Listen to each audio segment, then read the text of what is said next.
Од моментот кога судијата Итуралде Гонзалес свирна за последен пат на Камп Ноу ноќта на 29 ноември, во меч кој моментално доби нагалена референца петарда, сите фанови на Барселона и Реал Мадрид под будното око на целиот објективен фудбалски аудиториум го чекаа реваншот во Ла Лига, мечот на Сантиаго Бернабеу, на кој првите очекуваа потврда на доминацијата, а вторите бараа да падне крв во одмазнички стил за фудбалскиот срам нанесен од вечниот ривал од Каталонија.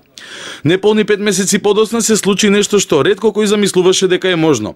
Активната борба на три фронта за двете екипи продуцираше инфаркт распоред според кој во 18 дена фамозниот Ел Класико меч, кој го следат речиси половина милиарда луѓе низ светот, ќе се повтори неверојатни 4 пати.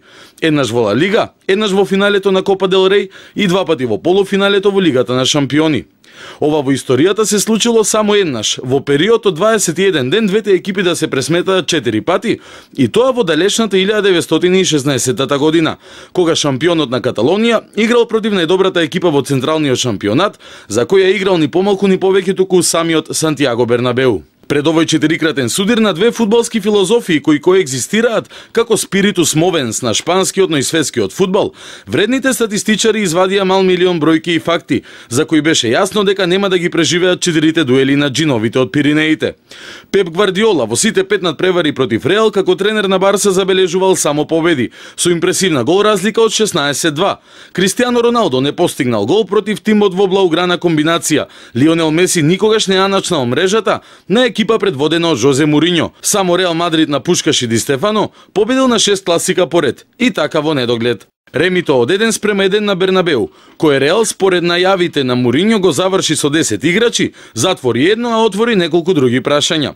Прво, ако надежта на меренге симпатизерите за неочекуван пети чин сезонова во Ла Лига се уште живуркаше после мечот со Спортинг Хихон во Мадрид, кој сруши уште еден мит за непоразеността на Жозе на домашен терен, после синокешниот резултат кој не ја промени 8-бодовната разлика меѓу двата тима, исчезна дури и кај дечињата кои ги бркаат топките за време на мечевите на Реал. Наредно, битката се сели на Месталја, во Валенсија, каде во среда на 20 април ќе се одигра финалето во Копа дел Рей. Надпреварување кое има многу поголемо значење за Реал отколку за Барса, а сепак е последното за кое се заинтересирани и двете екипи, па се можни дополнителни калкулации колку што сепак дозволува мирисот на сребро и директната конфронтација со најголемиот ривал во пресрет на двомечот во светињата за двете екипи наречена Лига на шампиони. И покрај тоа што играчите на Барса и Реал мудро коментираат дека ќе му пристапат на секој надпревар како да е последен, односно ќе се фокусираат на меч по меч без да мислат на 28 мај и Вембли. Секој знае дека овој пакет надпревари, како што никој жив не видел досега, освен ако некој 115 годишен дедо има мозочна активност која стимулира посебен фокус на настаните пред Првата светска војна. Ќе иницира тактичка спрема за двете екипи токму од таков аспект, како 4-кратен дуел. Зошто? Бидејќи влогот не е ни малку мал. Со 21-виот лигашки трофеј во джеб, Барса е во мала предност пред тимот на Муриньо, а Жозе знае дека сезонава мора да освои минимум еден трофеј, макар бил тоа и купот на Шпанија, за да оправда барем дел од 27.000 евра на ден, со кој е платен токму за да ја победи Барса. За да стигне до својот прв трофеј во среда, веројатно ќе се обиде да го искористи мотивациониот момент од лигашкото реми, после кој играчите на Реал се радуваа како да победиле со 6:0. За Барса ремито е еднакво на победа, точно како што кажа Јохан Кројф. Тимот треба да победи на 2 од 4 меча, вториот и четвртиот, алудирајќи на финалето на купот и реваншот на домашен терен во полуфиналето во Лигата на шампиони. Меѓутоа во Мадрид на 16 април не се сруши мит за непобедливоста на Барселона. Играчите на Барса знаат дека може да загубат од Реал. Повеќето од нив и загубиле еден меч од Реал во својата играчка кариера во Каталонија, така што за нив 1:1 во Ла Лига на теренот на второпласираната екипа која каска зад нив со 8 поени и на последните 3 гостувања сезонава ќе патува во Валенсија, Севиља и Вилјареал. Е резултат кој е повеќе од добар со оглед на пристапот со половина сила во истиот. Реал постави формација за да спречи не дај Боже уште една петарда.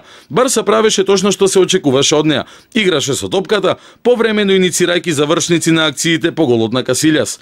И двете екипи на свој начин се штедеа физички и емоционално пред она што следи. Пропратно, падна и по некоја статистичка категорија, а сигурно ќе се отвораат нови архивски поглавја во наредните 3 меча до 3 мај. Пред нас веќе во среда е второто Ел Класико, за прв пат во финалето на Копа дел Рей после 21 година, кога исто така во Валенсија, Барса предводена од Јохан Кројф и неговиот Дрим Тим славеше над Галактикос со 2:0. Убавината на овие надпревари за кои годинава и најтврдокорните навивачи на двата тима зачудено коментираа дека ќе бидат премногу. Запомнете дека ќе гледаме и две Ел Класико средби во Суперкупот на Шпанија на почетокот на наредната сезона.